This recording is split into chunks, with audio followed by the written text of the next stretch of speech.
बिस्मिल्लाहिर्रहमानिर्रहीम। Welcome to the channel of physics. मेरा नाम प्रोफेसर मोहम्मद खालिद है। तो हम कंजर्वेशन ऑफ मैकेनिकल एनर्जी पे बेस्ड HRK के न्यूमेरिकल प्रॉब्लम जो हैं वो सॉल्व कर रहे हैं। बेसिक फिज़िक्स है, कंसेप्चुअल फिज़िक्स है, कंसेप्ट ऑफ फिज़िक्स। तो इट्स चैप्टर नंबर 8 और उसका क्वेश्चन नंबर 75। वो क्वेश्चन हम सिलेक्ट कर रहे हैं कि जो कंसेप्ट बेस्ड हैं, जिसमें बहुत सारी थ्योरी है। तो पहले मैं थ्योरी करवाता हूँ, फिर न्यूमेरिकल करवाता हूँ, सारा न्यूमेरिकल लिख के। तो आप सबसे ये है रिक्वेस्ट कि आप इसको गौर से देखें। अगर आपको समझ आए आप इसको लाइक करें, सब्सक्राइब करें, और आपको जो टॉपिक और जो वीडियो जो न्यूमेरिकल प्रॉब्लम नहीं आता किसी भी चैप्टर का, आप वो कमेंट में लिखें, उसकी वीडियो अपलोड आपको मिल जाएगी। तो आप प्रॉब्लम सॉल्व करते हैं, प्रॉब्लम पढ़ते हैं। It is simple pendulum in which block of mass 0.092 kg is attached to mass rod of length this। एक सिंपल पेंडुलम बनाया गया है। ये डायग्राम पे गौर करें। एक बॉब है जिस बॉल है जिसका मैस गिवन है और ये लेंथ गिवन है। ये सिंपल पेंडुलम बनाया गया है यानी एक रॉड के जरिए से। रॉड खुद मास लेस रॉड है। जिस तरह टेंशन इन दी स्ट्रिंग जो है हमारी मास लेस होती है, टेंशन जो स्ट्रिंग जो है वो मास लेस होती है, इस तरह ये रॉड बिहेव कर रहा है टेंशन स्ट्रिंग की तरह, और ये मास लेस रॉड है। इससे बॉडी जो है, जिस बॉल है जिसका मैस m में नीचे सस्पेंड किया गया है, ठीक है। अब वो कहता है कि इस बॉल को the ball is rotated straight up. इसको यहाँ से रोटेट करके वर्टिकली इस डायरेक्शन में लाया गया। मैं इसको आपको कुछ फील दिलाने की छोटी सी डायग्राम में कोशिश करता हूँ कि बॉब की ये पोजीशन थी, इस पोजीशन से बॉब को शिफ्ट किया गया इस पोजीशन पे, इस बिल्कुल एग्जैक्ट वर्टिकली अप बॉब की पोजीशन को शिफ्ट किया गया, और यहाँ से बॉब को रिलीज किया गया है रेस्ट से बॉब को रिलीज किया गया। तो ये यहाँ से रिलीज करते will trace out a vertical cycle. ये वर्टिकल साइकिल ट्रेस करेगा, इस पॉइंट बॉटम पे पहुंचेगा। जब बॉटम पॉइंट पे पहुंचेगा यहाँ पे, तो ये पूछा गया है कि इसकी स्पीड क्या है, what is its speed at the bottom, और टेंशन इन द स्ट्रिंग। और उसके बाद फिर सवाल है कि now again the ball is taken horizontal, यानी यहाँ से बॉल को पिक करके इस हॉरिजॉन्टल पोजीशन पे लाया गया है, देन रिलीज्ड, और वहां से फिर रेस्ट से वापस छोड़ा गया है। तो पूछा गया है कि at what angle from the vertical, ये वर्टिकल के साथ इसका क्या एंगल होगा, does the tension in the rod become equal to weight of the ball, कि रॉड में जो टेंशन है वो उसके वेट के इक्वल हो जाती है।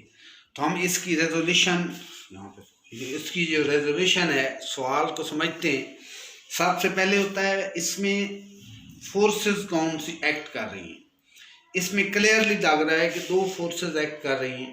आप इस नीचे फोकस करो और जो सामीन है, सुनने वाले हैं, वो उसका स्क्रीनशॉट ले लें। ये थ्योरी मैंने लिखी है, forces acting on the system. Number 1, इस पे फोर्स ऑफ ग्रेविटी एक्ट कर रही है, विच इज कंजर्वेटिव फोर्स। दूसरी फोर्स जो इस पे एक्ट कर रही है that is tension in the rod, which is non conservative force definitely, but इस केस में वर्क डन टेंशन का नहीं है। However the tension is normal to the motion, यानी बॉब की जो वेलोसिटी है, velocity along the tangent line है, टेंशन उस पर परपेंडिकुलर है। तो जब वेलोसिटी टेंशन पे परपेंडिकुलर होती है तो उसका मतलब वेलोसिटी डिस्प्लेसमेंट में भी परपेंडिकुलर होती है। तो टेंशन का वर्क डन 0 है। टेंशन फोर्स लग रही है, एक्सटर्नल फोर्स है, टेंशन लग रही है, लेकिन उसका वर्क डन 0 है। तो बाकी बचती फोर्स ऑफ ग्रेविटी। तो फोर्स ऑफ ग्रेविटी कंजर्वेटिव है, तो यहाँ पे हम अप्लाई कर सकते हैं law of conservation of mechanical energy. तो ये केस बनता है कि जब बॉडी एक वर्टिकल साइकिल में मूव करता है, जब बॉडी को यहाँ से रिलीज करो तो इसकी मोशन जो ट्रेस हो रही है एक वर्टिकल सर्कल की मोशन है, और आपको पहले मैं बता चुका हूं कि जब बॉडी वर्टिकल सर्कल में मूव करता है तो उसकी नॉन यूनिफॉर्म सर्कुलर मोशन होती है, उसका एक्सेलरेशन होता है, टेंजेंशियल एक्सेलरेशन होता है, उसकी एंगुलर वेलोसिटी वगैरह सब कुछ होता है, नॉन यूनिफॉर्म सर्कुलर मोशन होती है। तो जब ये नीचे ये फॉल करेगा तो ये एक वर्टिकल सर्कल का पाथ जो है वो ट्रेस करेगा, और जब ये मेन पोजीशन पे ये बॉब पहुंचेगा तो ये ऑसिलेट करने लगेगा। As this pendulum oscillate it always remains in the portion of vertical circle of radius r। ये ऐसे ऐसे ऑसिलेट कर रहा है तो ये एक वर्टिकल सर्कल के पोर्शन में रहता है। इसमें फिजिक्स क्या है कि जब बॉल वर्टिकल सर्कल के पोर्शन में रहेगा तो उस पे एक सेंट्रिपिटल सेंटर की तरफ एक्ट करने वाली फोर्स सेंट्रिपिटल एक्ट करेगी। वो भी हमें रिगार्ड करनी पड़ेगी कि इसमें सेंट्रिपिटल फोर्स एक्ट करेगी। तो इसको दोबारा पढ़ते हैं। As the pendulum oscillates it always remains in the portion of vertical circle of radius L. L इस रॉड की लेंथ है जो गिवन है 0.62, और इस बॉल जो सस्पेंडेड है पेंडुलम के लिए उसका मास गिवन है 0.092 kg। ठीक है, तो इस पे ये ख्याल रखना है कि जब आप फोर्सेस को शो करेंगे, रिजॉल्व करेंगे, तो इसमें सेंट्रिपिटल फोर्स भी होगी।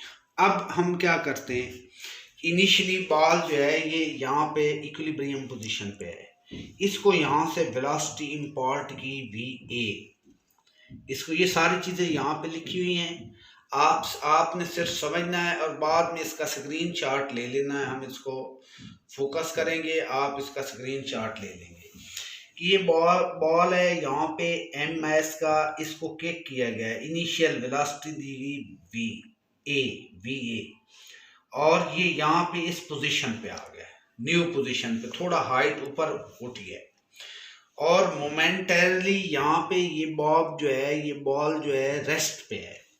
तो हम एक जनरल फार्मूला डेवलप करना चाहते हैं, एक जनरल रिलेशन डेवलप करना चाहते हैं टेंशन T और वेलोसिटी V के दरमियान, के वेलोसिटी V और टेंशन के दरमियान क्या रिलेशन है, और फिर वो रिलेशन डेवलप करके फार्मूले में वैल्यूज पुट करके हम इस क्वेश्चन को सॉल्व करना चाहते हैं। तो डायग्राम में आपको क्लियर नज़र आ रहा है कि जब ये बॉडी A पोजीशन से B पे जाता है तो उसका वेट एग्जैक्ट वर्टिकली डाउनवर्ड है। वेट के दो कंपोनेंट आएंगे, ये एंगल थीटा है तो ये भी थीटा होगा। इस साइड पे ये कंपोनेंट mg cos थीटा है, इस साइड पे कंपोनेंट mg sin थीटा है। अब ये कंपोनेंट जो है t is equal to mg cos theta हम नहीं ले सकते कि बॉल ऑसिलेट कर रहा है, बॉल एक वर्टिकल साइकिल के एक पोर्शन में ऑसिलेट करते, वर्टिकल ऑसिलेशन हो रही है तो उसके सेंटर की तरफ एक फोर्स लग रही है।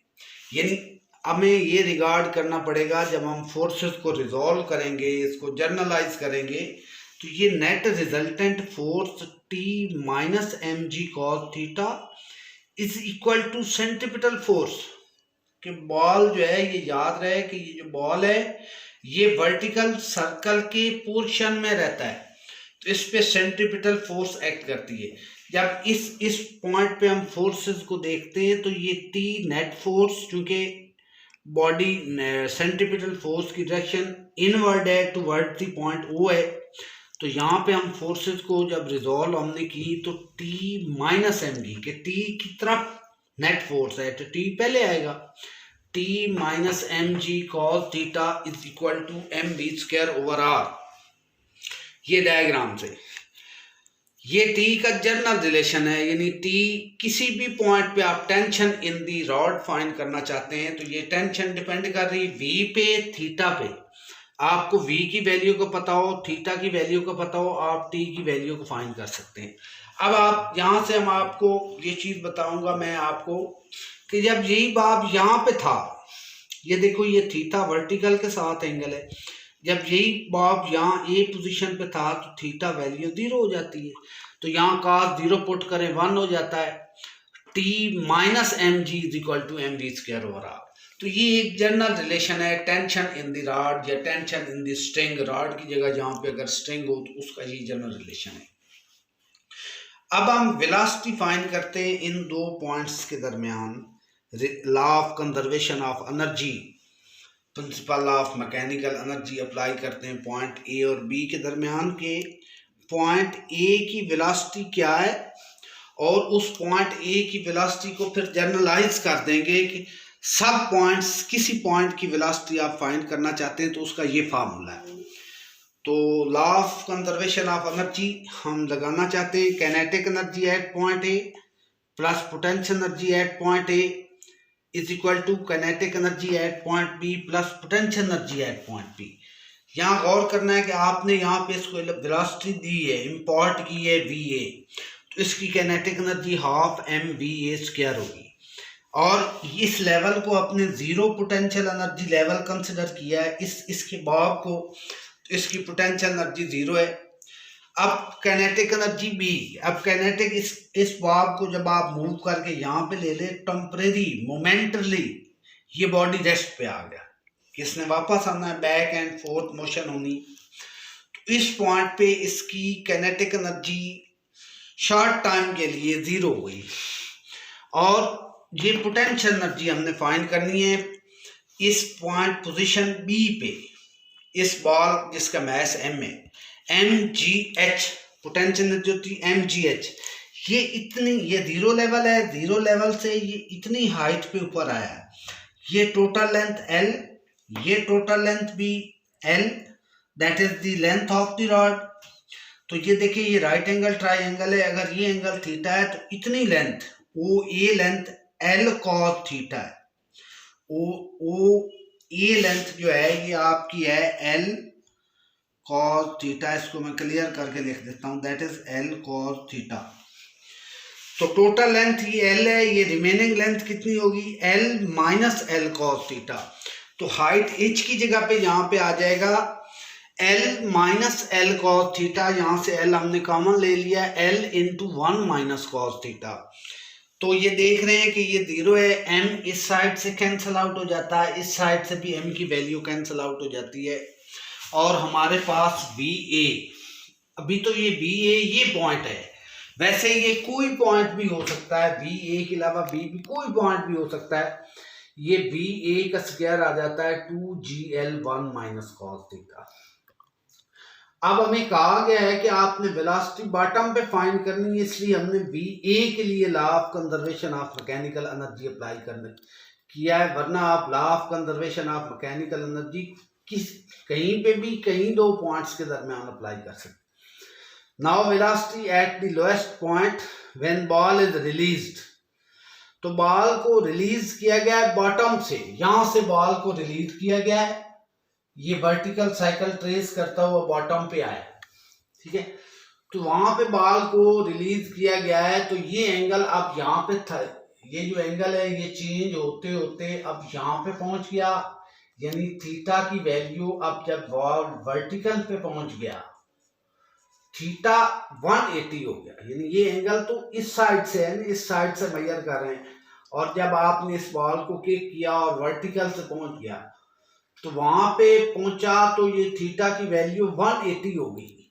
पुट थीटा 180, कॉस 180 होता है -1, इधर थीटा की वैल्यू 180 पुट की, कॉस 180 -1, इसलिए से 1 माइनस -1, तो ये 2 हो जाएगा, तो ये 2gl इंटू 2, तो वी ए का स्क्वायर 4gl और V A under root 4gl आ जाएगी।